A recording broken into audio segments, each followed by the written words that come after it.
Iya, minasan, welcome back again with Mr. K di sini. Spoiler detail udah rilis. Bahkan Mr. K udah on stay jam 7 pagi tadi ya. Nulis ketikan kayak gini aja 1,5 jam. Padahal untuk cuma beberapa menit. Syah. Oke, tanpa banyak cincong gak jelas, monggo enjoy spoiler detailnya, oke? 1101. Let's go.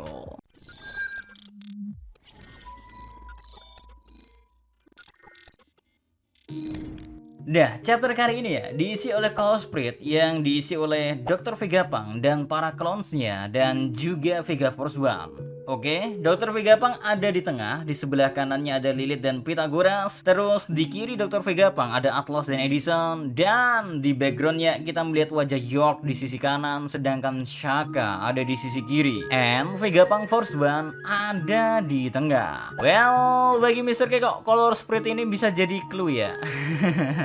Tapi gak tau lah, nanti kita tunggu Kakoinima aja. Kita bakal nobar Kakoinima untuk ngelihat dia bahas ini kayak sudut pandangnya kayak gimana ya.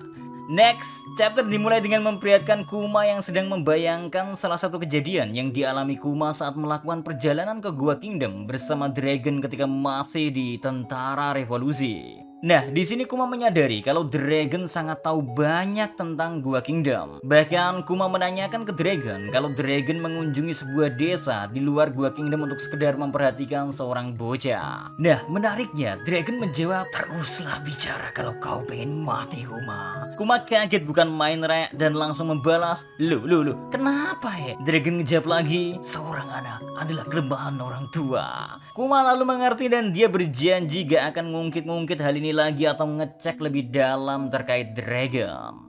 Next, kembali ke timeline 3 tahun lalu di mana usia Luffy saat ini adalah 16 tahunan, Re. Kuma datang ke Gunung Kolubo. Dia memperhatikan Luffy yang sedang berlatih jurus rahasia Gomu Gomu no Ono.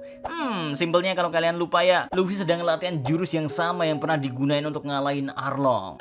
Saat sedang memperhatikan Luffy ya, Kuma tiba-tiba dapat panggilan dari pemerintahan dunia. Nah, di sini Luffy sadar ada suara lain dan seketika Luffy merasakan sensasi merinding luar biasa di dekatnya. Tapi ketika Luffy nengok ke arah di mana suara itu berada, Kuma sudah ngilang. Sedangkan Luffy bergumam sendiri, "Kayaknya ada binatang kuat di hutan ini yang harus aku kalahkan."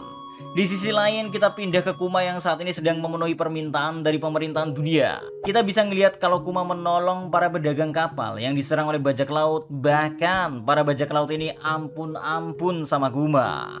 Nah, di momen ini ya kita diperlihatin box narator bicara. Masalah surat Kuma ke Body. Di surat itu berisi, kenapa Kuma sangat mencintai Body. Kuma juga bilang kalau dia telah melihat banyak sekali pulau-pulau yang indah dan luar biasa. Kuma berharap di masa depan bisa pergi bersama Bonnie bareng-bareng ngelihat pulau-pulau itu.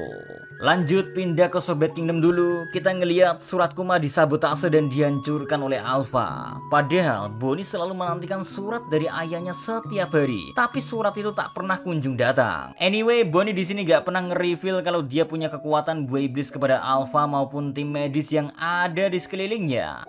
Ini berkat Connie yang ngasih tahu Bonnie untuk merahasiakan Toshinobi. Bahkan percakapan Connie seperti ini, Re. Elang yang cerdas selalu menyembunyikan cakarnya. Pindah lagi ke Kumare yang berada di lab Vegapunk. Kita melihatnya bertemu dengan cloningan Stacy. Nah, uniknya, klon Stacy ngucap, "Aku penasaran siapa yang lebih gak beruntung. Apakah seorang manusia yang tanpa kesadaran atau seorang cloning yang memiliki kesadaran?" Dr. Vegapunk yang dengar Stacy ngucap seperti itu ya langsung marah. "Cukup Stacy, aku sudah bilang padamu kau ini manusia." Lalu Dr. Vegapunk kembali ngejelasin ke Kuma kalau setelah modifikasi komplit, Kuma gak akan punya ingatan apa-apa lagi, bahkan gak akan punya emosi. Bagaimanapun ya, Dr. Vegapunk akan berusaha mempertahankan kesadaran Kuma sampai ke menit-menit akhir. BTW, tinggal 1 tahun lagi sebelum modifikasi Kuma komplit. Next, kita yang selalu diliatin Kuma nolong pasukan revolusi, kini Kuma bener-bener diam saja. Bahkan tak pernah sekalipun bicarain pasukan revolusi, sampai-sampai Dragon dan kawan-kawan tahu kalau ada alasan terkait kelakuan Kuma bisa berubah seperti ini. Lanjut kembali ke Sorbet Kingdom, Bonnie merayakan ulang tahunnya yang ke-9 tahun, tapi surat Kuma masih belum kunjung datang. Lalu, 1 tahun berlalu semenjak operasi Bonnie, kini Bonnie udah sembuh total, rek. Bagaimanapun ya, Alpha gak ingin Bonnie keluar sebelum usianya genap 10 tahun. Di sisi lain, Nenek Connie dapat informasi dari bar lokal di sekitar sini. Salah satu tim medis bocorin info kalau Alpha dan tim medis lain adalah agen dari pemerintahan dunia. Nah, sadar akan info ini ya, Mbah Connie paham situasinya makin janggal. So, Mbah Connie dan rakyat Sorbet ngerencanain misi kabur untuk Bonnie.